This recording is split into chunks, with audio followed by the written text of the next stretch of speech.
నాడు వైఎస్ రాజశేఖర రెడ్డి ముఖ్యమంత్రిగా ఉన్నప్పుడు వైజాగ్ స్టీల్ ప్లాంట్కు వందలాది కోట్లు ఇచ్చి ఆదుకున్నారని, కానీ ఆ తర్వాత వచ్చిన ముఖ్యమంత్రులు ఎవరూ ఉక్కు పరిశ్రమను పట్టించుకోలేదని ఏపీ కాంగ్రెస్ అధ్యక్షురాలు వైఎస్ షర్మిల విమర్శించారు.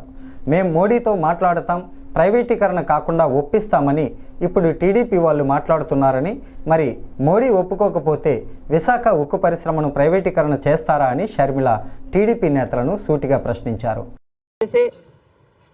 వెసులుబాటు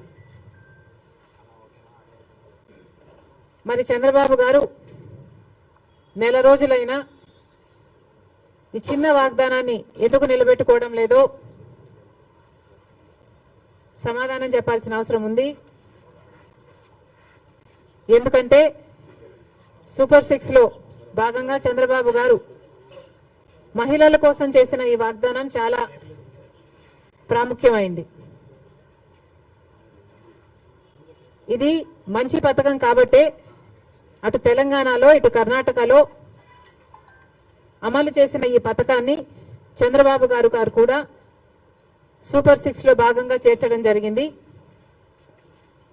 మరి తెలంగాణ ప్రభుత్వం రేవంత్ రెడ్డి గారు కాంగ్రెస్ పార్టీ తరఫున ముఖ్యమంత్రి అయిన ప్రమాణ స్వీకారం చేసిన రెండో రోజే మహిళలకు, అమ్మాయిలకు, ట్రాన్స్జెండర్స్కు ఆర్టీసీ బస్సులలో ఫ్రీ ప్రయాణం చేయగలిగారు, అమలు చేయగలిగారు.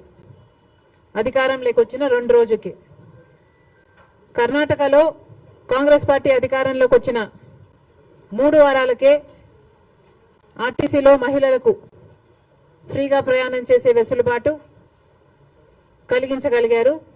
అక్కడ వాగ్దానం నిలబెట్టుకోవడానికి కూడా వాళ్ళకి ఎక్కువ సమయం పట్టలేదు. మరి చంద్రబాబు పనికొచ్చే పథకం ఈ పథకం. మరి ఈ చిన్న పథకాన్ని అమలు చేయడానికి చంద్రబాబు గారికి ఇంత సమయం ఎందుకు పడుతుందో, దీంట్లో విధి విధానాలు ఏముంటాయో, పరిశీలించాల్సింది ఏముంటుందో మాకైతే అర్థం కావటం లేదు. ఎందుకంటే విధి విధానాలు దీంట్లో పరిశీలించి చేయాల్సింది ఏముంటుంది?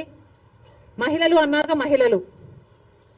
అన్నాక మహిళలందరికీ వర్తిస్తుంది, ఆడపిల్లలందరికీ వర్తిస్తుంది.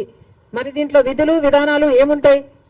బస్సులోకి ఎక్కుతారు, వాళ్ళకు ఫ్రీగా ప్రయాణం చేసే వెసులుబాటు కలిగించాలి. ఇది ఇంత సింపుల్ పథకం కాబట్టే రేవంత్ రెడ్డి గారు రెండో రోజే దీన్ని అమలు చేయగలిగారు. ఏ పథకమైనా అమలు చేయడానికి చిత్తశుద్ధి ఉండాలి. రాజశేఖర రెడ్డి గారికి ఆ చిత్తశుద్ధి ఉంది కాబట్టే రాజశేఖర రెడ్డి గారు ఉచిత విద్యుత్తు అంత తొందరగా మొదటి సంతకంలోనే వాగ్దానం చేశారు. కాబట్టి విధి విధానాలు ఏమీ ఆలోచించకుండా